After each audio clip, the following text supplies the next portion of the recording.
This is the Engage Your Destiny podcast, where your destiny is our mission. Serving our active military, veterans, and families. Welcome to the show.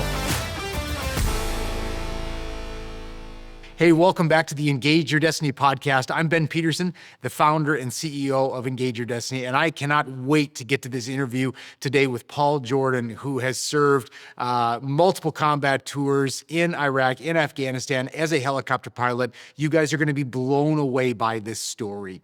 But before I get into it, I want to remind you of the great work that Engage Your Destiny is doing every day on active duty military bases, and we are combating suicide with faith in the military. We are currently operating on multiple bases across the nation. We are expanding to new locations so that we can reach the defenders of freedom. We can minister to the areas of struggle that they're going through with one of the most demanding jobs you can have in America, and also coming from families where they have struggles, they have trauma, they have needs. They need ministry in order to do this job. And that is where Engage Your Destiny is filling the gaps as we speak. I'm very honored and excited to share that our major donors have funded the administrative costs of Engage Your Destiny. So when you make a gift to Engage Your Destiny, 100% of the funds are going directly towards the soldiers that you are sponsoring. So you can go to engageyourdestiny.org and you can sponsor a soldier for $44 a month. And making that gift is going to directly create opportunities to feed those soldiers amazing food as we read our Bibles and we study God's Word. It's going to help fund retreats to help these soldiers process and work through trauma to grow in their faith. It's going to support these soldiers to give them childcare for their kids so that they can encounter and grow in their faith with God. That is exactly what your funds are going towards. So I want to ask you guys to support, grow, and help build this ministry as we do it together. Now let's get over to Paul Jordan's story, which I cannot wait to dig into. So Paul, welcome to the show, bro. Thank you, Flair. Thank you. Thanks for having me. Glad you're here, man. So I want to read your bio. Some pretty tasty stuff in here. So you're from Pittsburgh, Pennsylvania. So obviously, as you said, Steelers. Of course. If you're not a Steelers fan. Well, you're not from Pittsburgh. Yeah. You served 9 years in the Marine Corps in the infantry. Correct. Did 3 peacekeeping tours. Correct. Then you were in the Army for 13 years as a Black Hawk pilot. Correct. 4 combat tours. Correct. All the way Iraq? 2 to Iraq, 2 to Afghanistan. 2 to Iraq, 2 to Afghanistan. So I was in Iraq 7, 8, then 9 and 10, 27 months there. Wow. Yeah. Then 2 civilian tours, and was that as a pilot? No, that was a aviation mission planning systems, FSR, which we taught aviation mission planning systems and upgraded and helped them with their systems. Wow. For mission planning. You have spent 6 years of your life deployed around the world serving the military. Correct. You have over 1,000 combat flight hours. Correct. So flying missions, 1,000 hours of combat time in danger. Correct. You've flown over 600 combat missions. You married your beautiful and amazing wife, Brooke, in 1994. So you've been married for 32 years. And you have 2 sons, Tristan and Jacob. Correct. And you're a man of God. Absolutely. Follow Jesus. 100%. Dude, I can't wait for this. So, Paul, I'd love to start at the beginning, man. You were raised in Pittsburgh. Tell me about your parents and what they did in Pittsburgh and what life was like that you were born into. So we'll start with, it links up to the whole synchronicity of the thing that we'll look back at. I turn 50 next week, June 4th, 1975. So my father and mother, they were young. My mother was 16 when she got pregnant with me. No way. Yes. My father was just released out of prison and for strong arm robbery. And What did he rob? he broke into a store. He said he had a gun in his pocket, and he stole a bunch of stuff. So There was no gun in his pocket? there was no gun in his pocket. Yeah. Oh my gosh. So he joined the Marine Corps to get out of town. Got it. He had a son, my older brother, half brother, Michael Jordan. Not Funny. that Michael Jordan. Yeah, But yeah. roger that. So I got an uncle, I got a great uncle anyway. Michael, just not the rich one. So Rich, famous, one of the most popular athletes in the history of the world. just a beautiful basketball player. Anyway, I idolized him growing up, of course. But so my father had a son who was older than me, Michael, and he has cerebral palsy in the right side of his body. So he's completely crippled on his side. He couldn't get around. He had multiple surgeries. And during this time, my dad kind of did that robbery, trying to support the family, ended up going to the Marine Corps, which he did 3 years in the Marine Corps and never picked up PFC. This is in the late 70s. So we're coming out of Vietnam. So he never went. Yeah. Yeah. So, and he was brought up very, very rough. Like my grandfather was a very hard man. Now he treated me wonderfully, but he would take a hammer to my grandmother in front of the kids, things like that. So my father grew up very rough in the streets, no love, no compassion ever in his life. And he went to the Marine Corps and came home because him and his former wife had separated. And this guy he heard was beating up on my brother.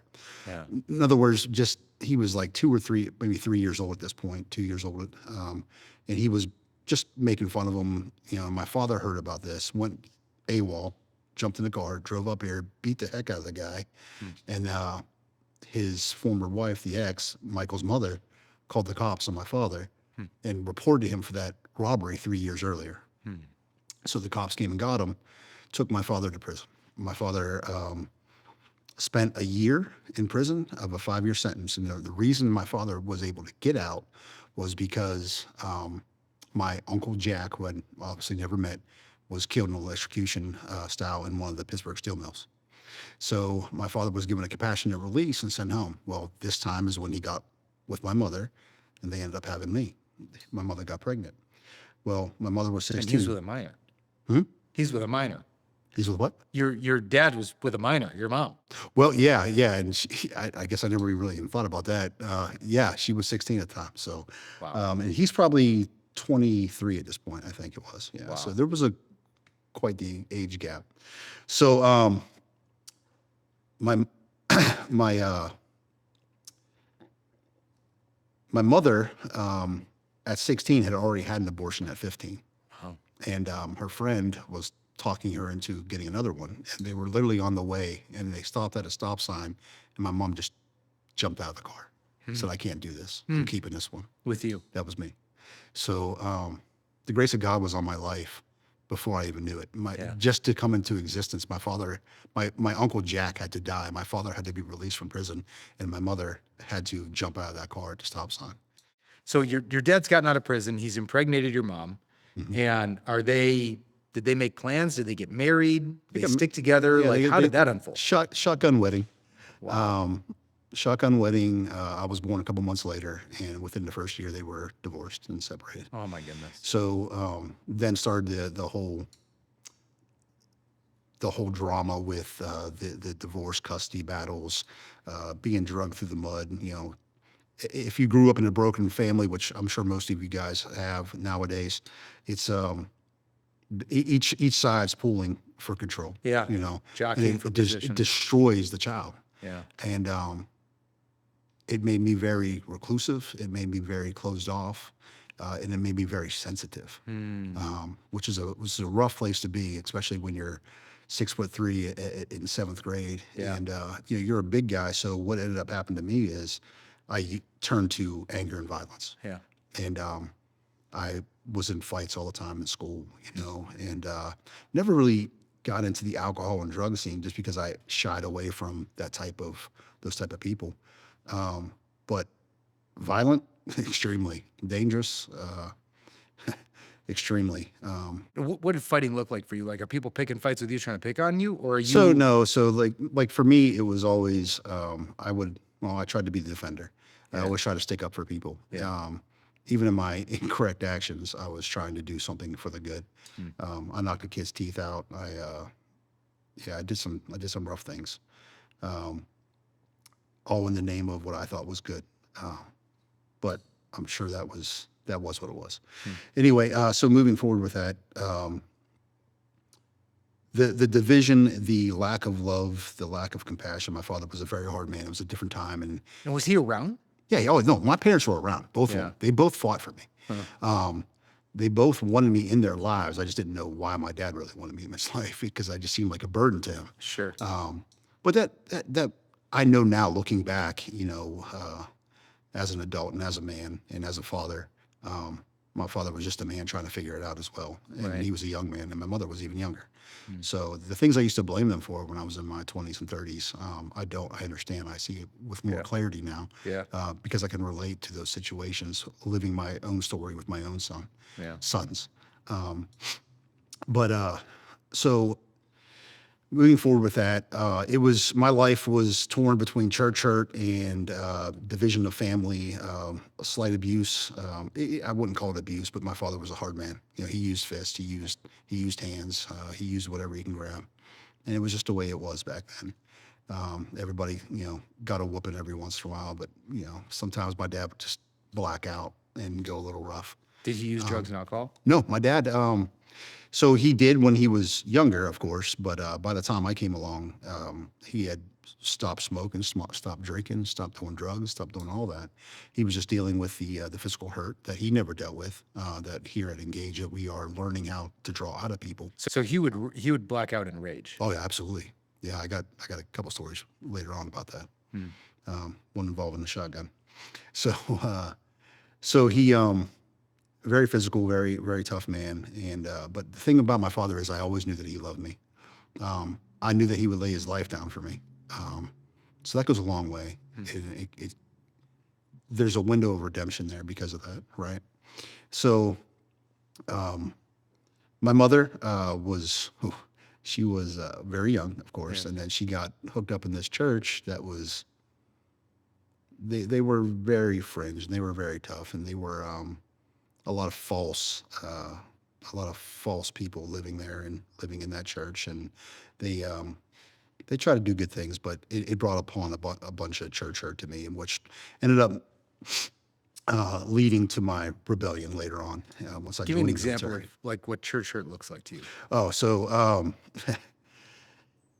unreal expectations for a person that is 10 years old. Unreal.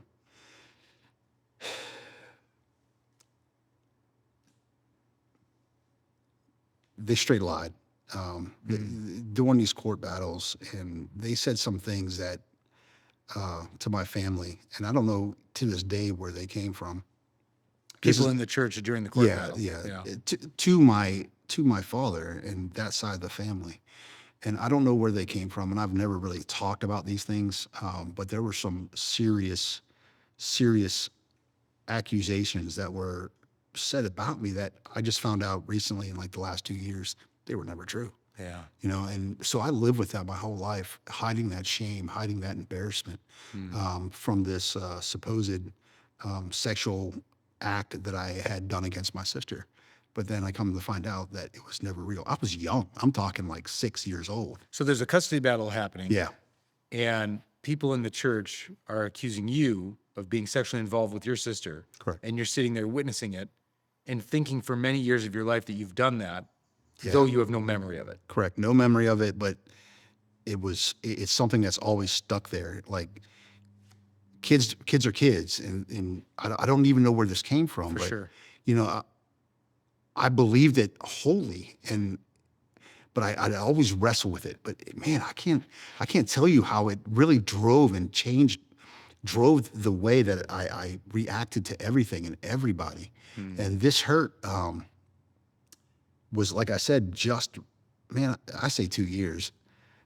It was literally maybe 4 months ago that I sat down with my parents and we had this conversation. Wow. And it was a reconciliation between me and my father and stepmother. We had fallen apart, and that's when my father pulled the shotgun on me, told me he's going to blow me in half. But since then, not only they and we've all come back to Christ stronger, better, and we are now a fully functioning family again.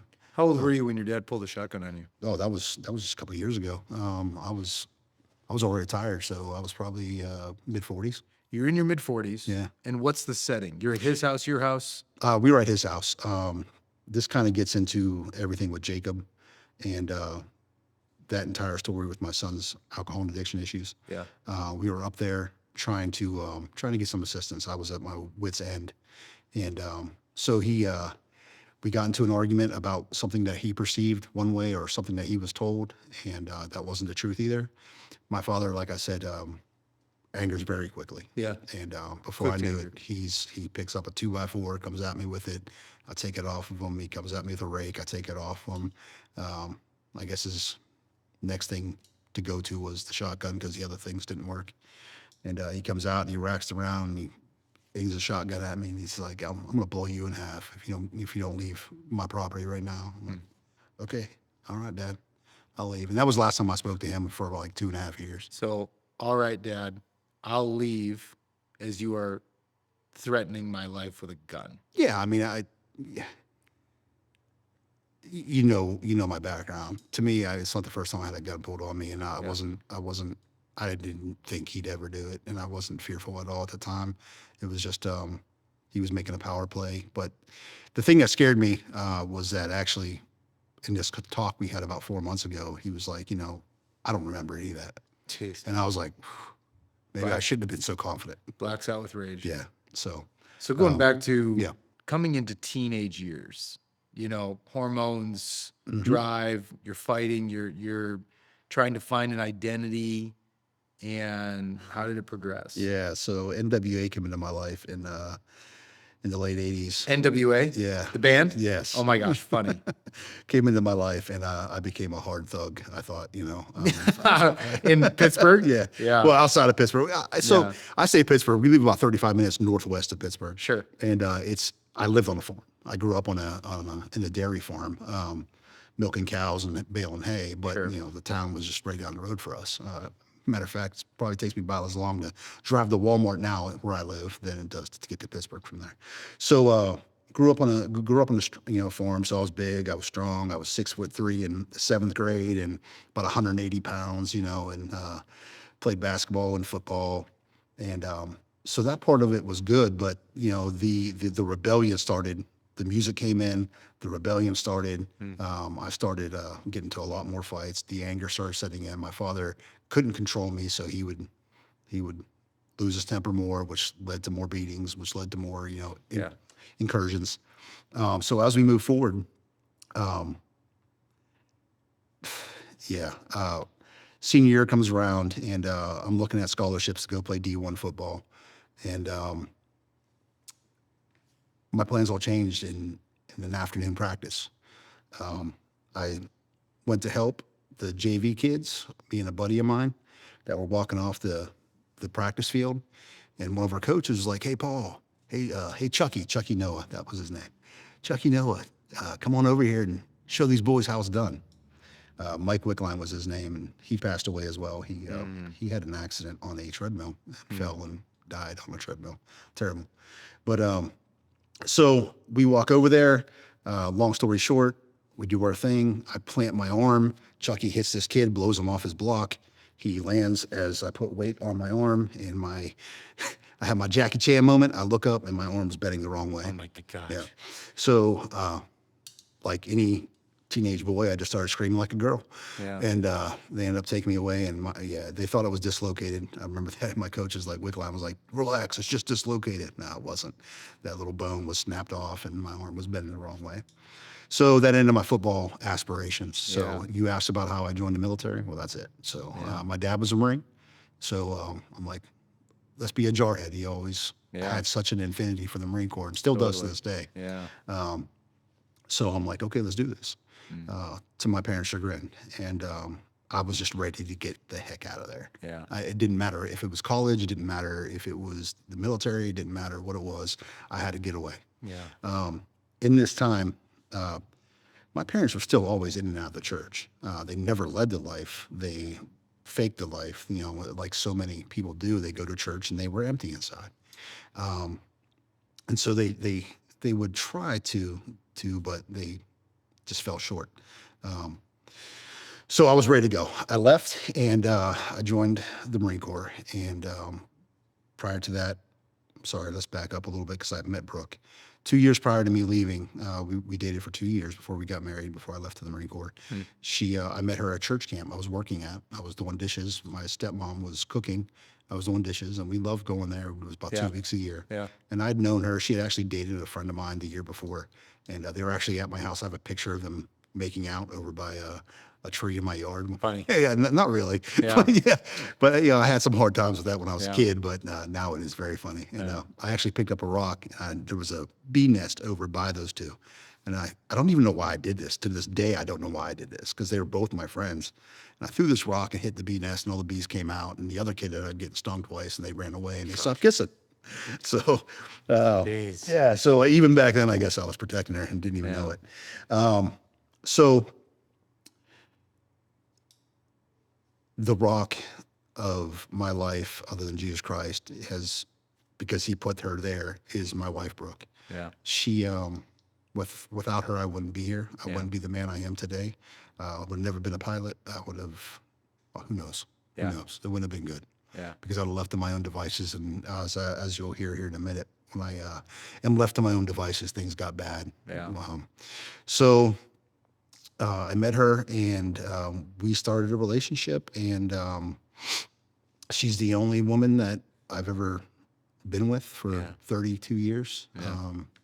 Yeah. We went to boot camp, came back on boot camp leave. We went ahead and got married. That was November 30th, 1994. So, like I said, married 30 years, together 32. And at that point, I joined the Marine Corps, and things got crazy. Things got crazy. I don't know if you know what infantry guys are like. And in the 90s, it was a lot different. And I'm telling you, Ben, I should have had multiple DUIs. I should have been arrested multiple times, but instead, for some reason, I always walk through the burning fire when everybody else around me seems to be falling. And I came out of my 8-9 years in the Marine Corps pretty unscathed. Had a really great record at that time. Where were your peacekeeping missions? So we went to Okinawa, Japan. Spent a lot of time there. We went to floated out around Vladivostok. Went down to Korea a couple times. Yeah. So pretty much in that theater over there. Got it. We would do that, and nothing. I mean, a lot of free time. It was the 90s, man. Too much free time for a bunch of young kids sitting on an island in Japan with too much money in their pocket. Wow. When beer's like $1 a piece back then. So, Jeez. yeah. So we made a lot of bad decisions, a lot of crazy decisions. Like for instance, a couple of us were walking back up from the beach one night, and we just thought it would be funny because we're all big, Marine guys, strong, right? And we're drunk and we're stupid, and we thought it'd be funny to flip a car upside down. Like, how funny would this be when someone walks out of their house and they see their car upside down? So we did it.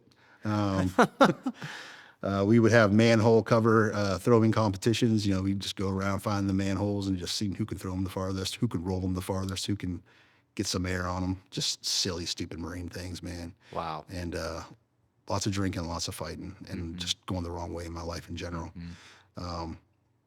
But there was always a bigger calling there. Hey guys, thank you so much for being a part of the Engage Your Destiny family and listening to the podcast. I want to share with you an exciting new development as God has opened the doors for us to launch our program at Fort Carson, Colorado this summer. Fort Carson, Colorado is the home of the 4th Infantry Division and the 10th Special Forces Group. These are some of the most elite warriors in the world. So we are expanding our program, and we need your help. Just for $44 a month, you can support a soldier, feeding them, loving on them, getting the material support, giving them the opportunity to go to Engage Your Destiny retreats and events to bring healing into their life and transformation to their faith. So I want to invite you into this, to join the team and to join the fight as we are expanding our program. And we need to remember that those who are willing to die for their country deserve an opportunity to know the God who died for them. So join us in this, and let's advance this ministry together. I was in a car accident when I was in high school as well, and I really didn't talk about this, but this is my first real encounter with God, the real true God, not the God of I guess the churches and the hurt that I received from those churches and people. But I was driving down the road and just started hydroplaning. And I'm doing about 60 miles an hour in the country roads. And, I'm like 18 years old. And I remember just overcorrecting. And I can still see this playing vividly in my head. And it got to a point where I'm like, all right, this is happening. Hands are off the wheel. What's going on? And the voice came in clear as day. You'll be okay. It's not your time. You heard it. I heard it. Like someone was sitting beside me. I'm getting chills just Was it a man's voice? It was a man's voice. Yeah. And, I say it's a man's voice, but it was just a voice. Yeah. It was just peace.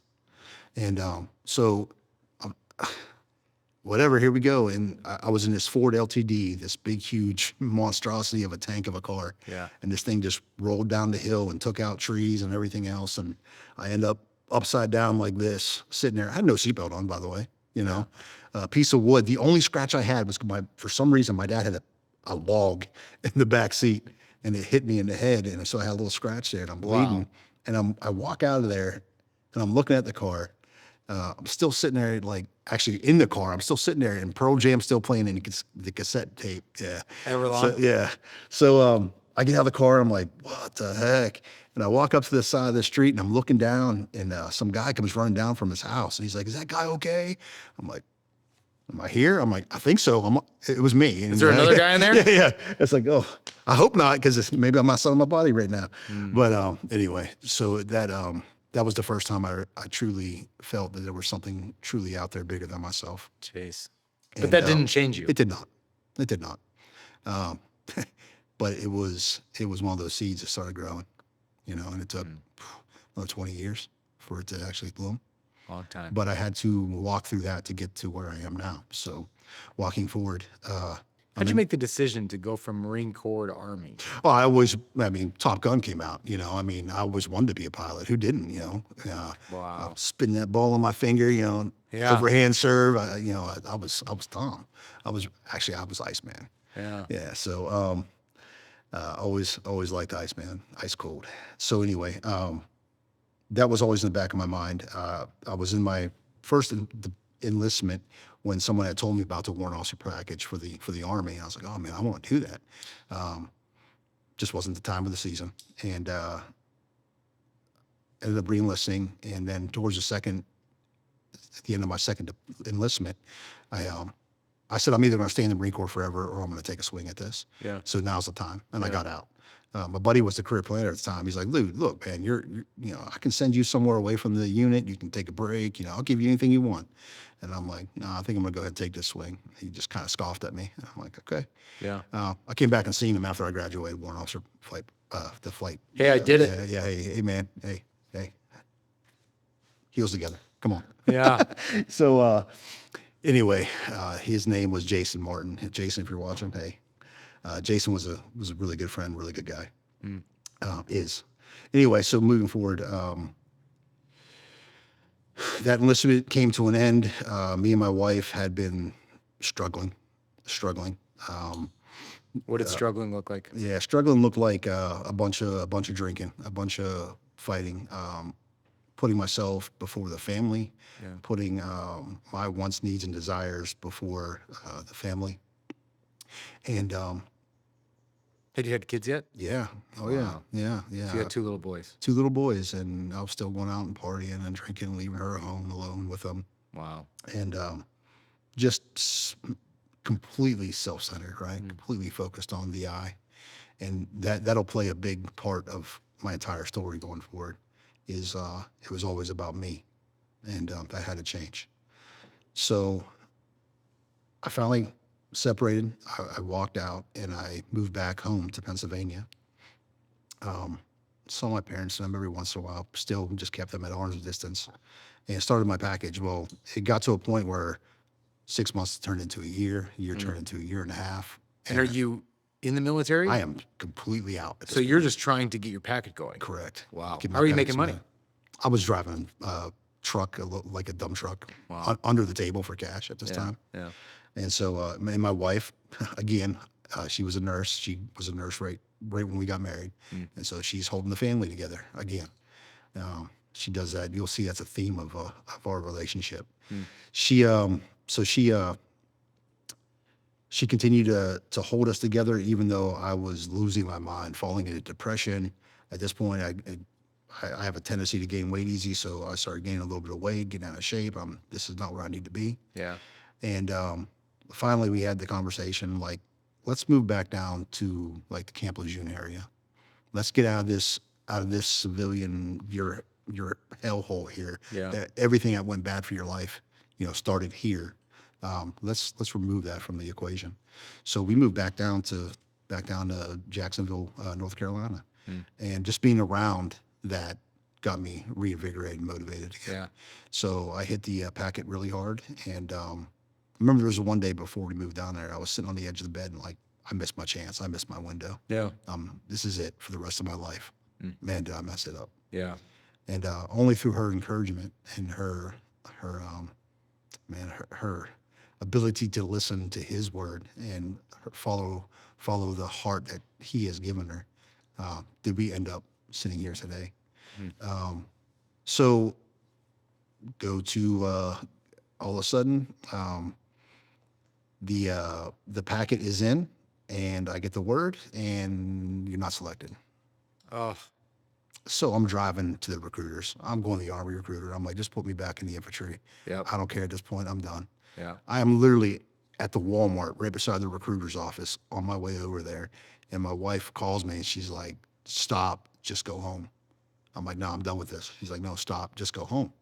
So I go home, she meets me there, and she's like, I just talked to the board, to the head of the board of sessions for Army Aviation. I guess it was the warrant officer program, that the street deceit, they call it, guys that come out of the civilian side. So he said, your packet was submitted by a recruiter, and he only submitted the base packet. There was no letters, there was no anything. Oh, there was no resume, there was nothing. It was just a base packet. He's like, of course you're not gonna get selected. Right. So my wife faxed everything. This is back in 2005. She faxed everything to him, and Things without used me- to be so much harder. Yeah. Way harder. Without even me knowing that she's doing all this. She's doing all this, and packet submitted. About a week later, my wife, the recruiter, calls my wife, and I show up at home, and she's like, "You got accepted." Jeez. Because that recruiter was standing there. The same guy that messed up my packet was standing there, and but he allowed my wife to tell me, and that was amazing. Amazing. So So you get the packet in. What's the next step to becoming do you have to go through any type of basic training, IT? yeah, so if you weren't former Army, then you have to go to basic, unless you're Marine Corps. Got it. Because I was Marine Corps infantry, I didn't have to go to basic for the Army. Yep. I just went right down to Fort Rucker, showed up, called snowbird status, check in. Wow. So you didn't have to go through BOLIC, basic officer leadership? Yeah, so we do that through the aviation track. Got it. All part of flight school. It's all Yeah. worked into your downtime.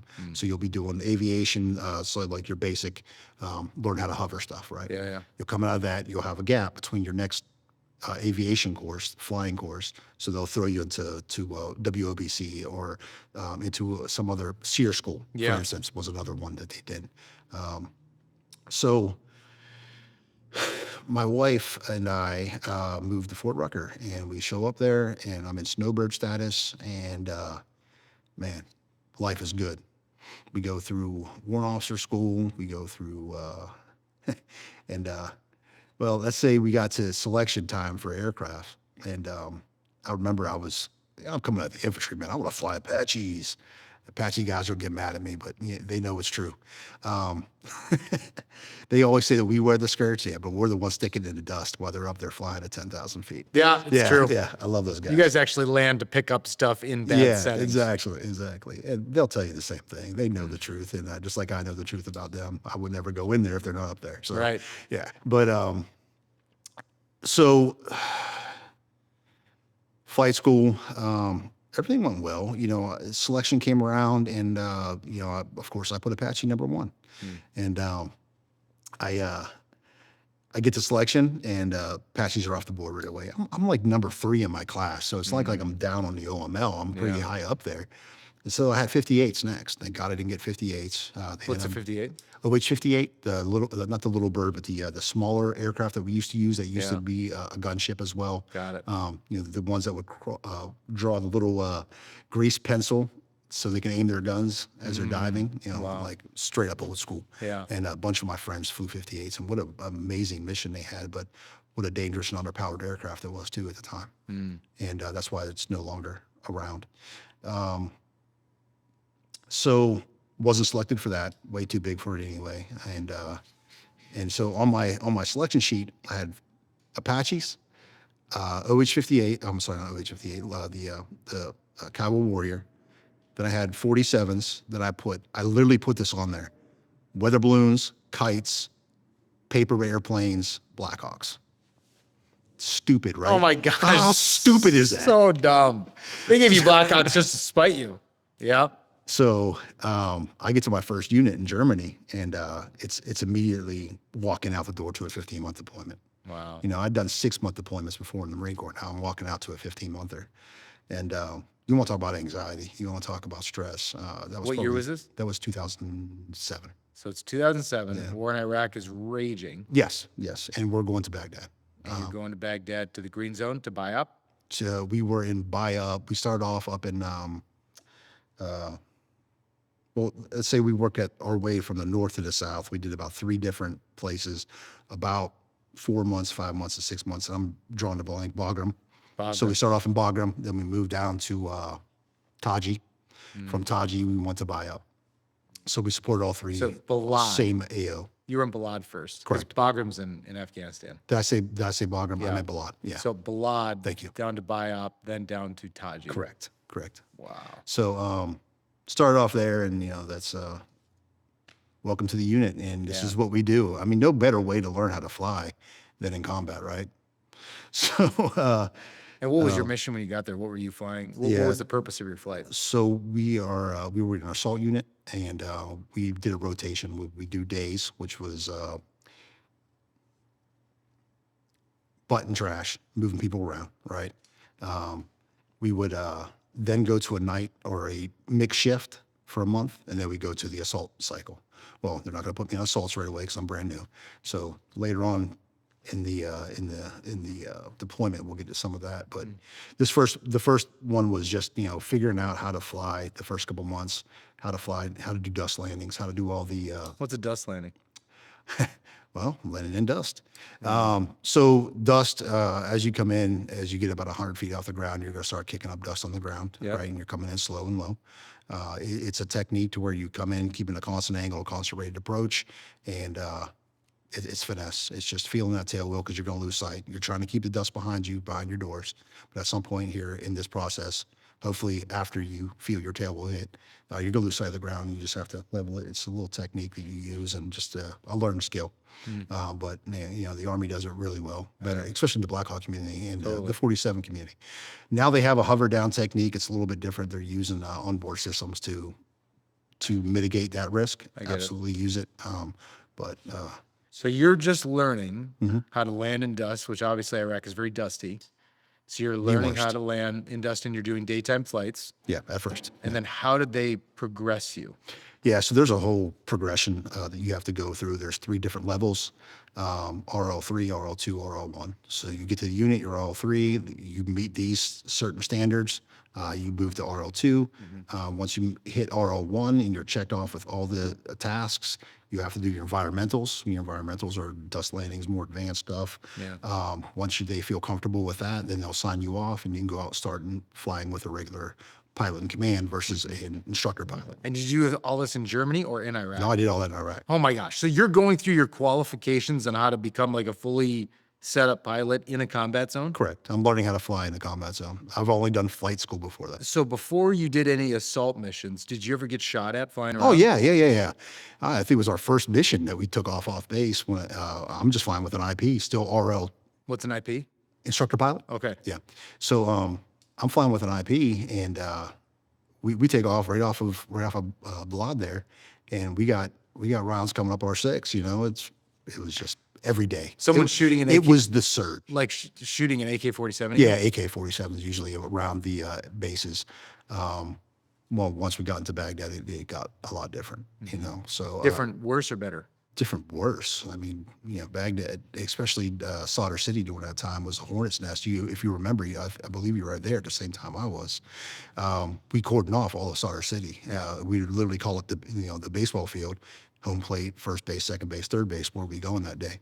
And because of those different approaches into Sadr City, we'd have to base our route off of that, because you have to be rooftop level, flying what we call the call of duty route. So because you're flying through buildings, they're up on the sides of you, and there's nothing but bullet holes, blown holes in the building and stuff. And so you get lots of pop shots there. It just became normal. It just became part of life. You're getting shot at. But there was always something there. There was always this protective hedge around my life, that will come more into view as we continue to talk. But I didn't take one bullet hole, not one bullet hole throughout all of my deployments into my aircraft. Wow. Not one. How does that happen? How does my unit, with shoot downs and everything else, the units that I was with every time, never once lose a life, just not one life in every unit that I was in? It has nothing to do with me. It was divine protection.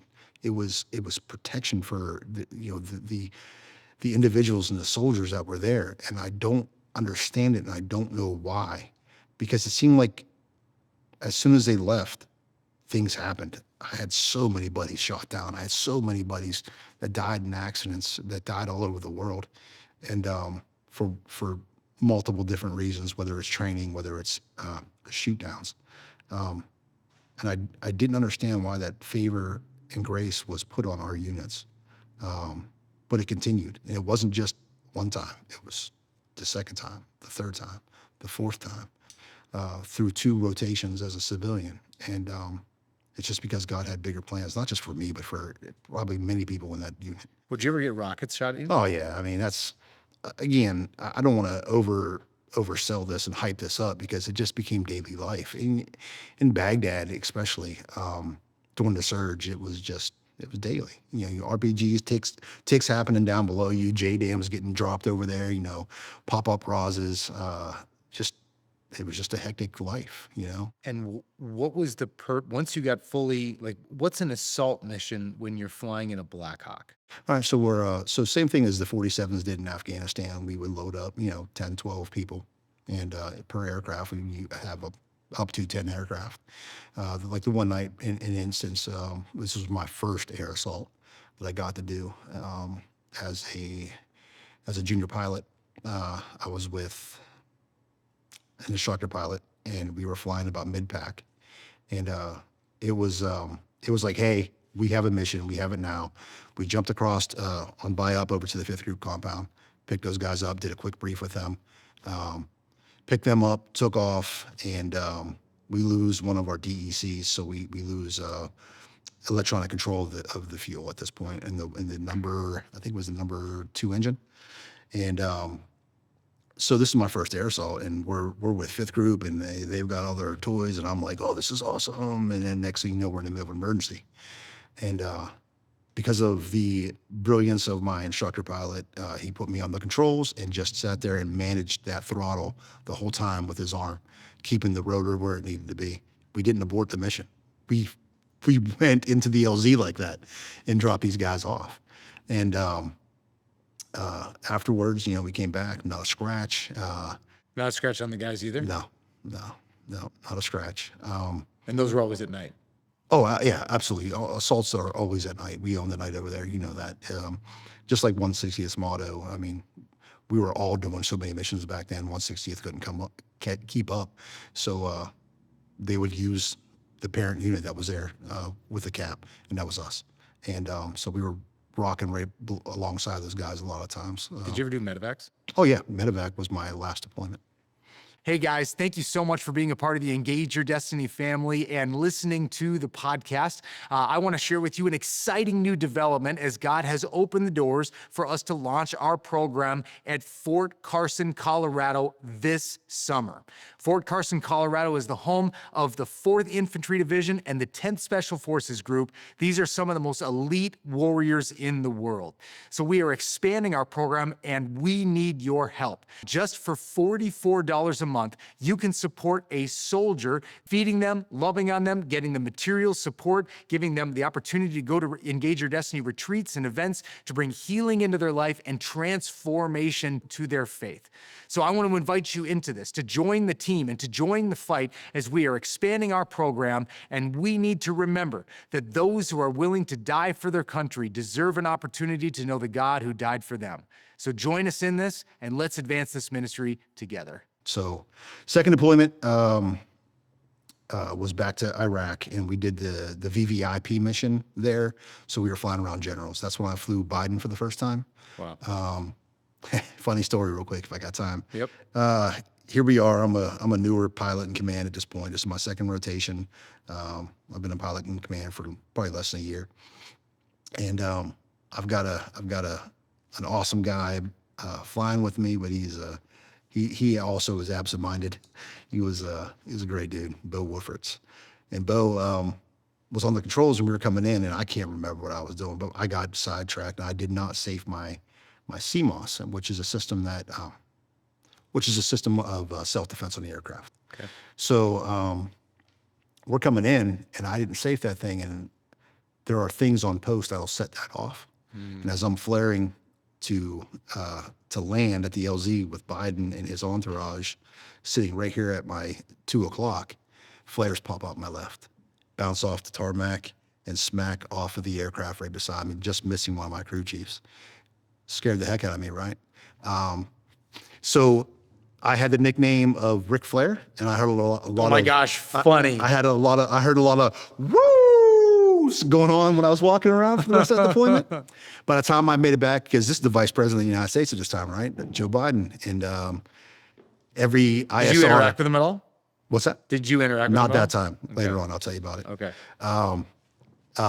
So the ISR stacked all the way to the moon at this point, watching the Vice President of the United States, his movements. Yeah. So before I even took the 2-minute flight from dropping them off there, the security detail, and flying back around to my LZ to land and park and get out of the way, the battalion commander was on the phone.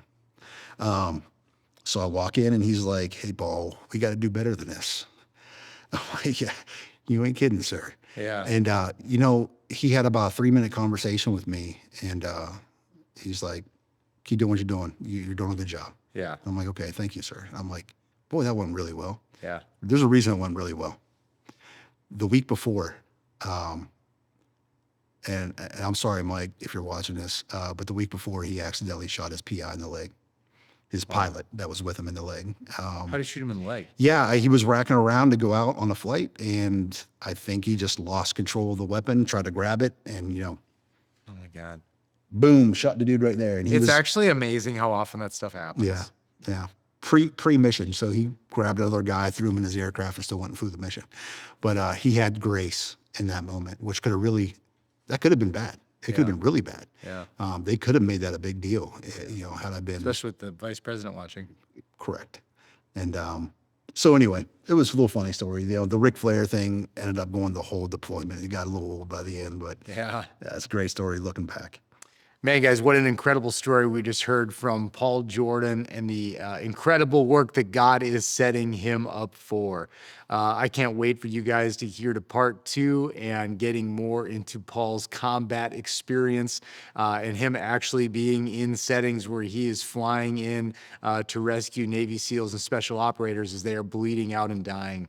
And God bringing Paul to his knees to surrender his life to Christ. So I just want to encourage you to like, subscribe, share this podcast with your community, with your friends, so we can grow this awareness, we can grow this ministry, and we need you on the team. God bless you guys, and we'll see you soon.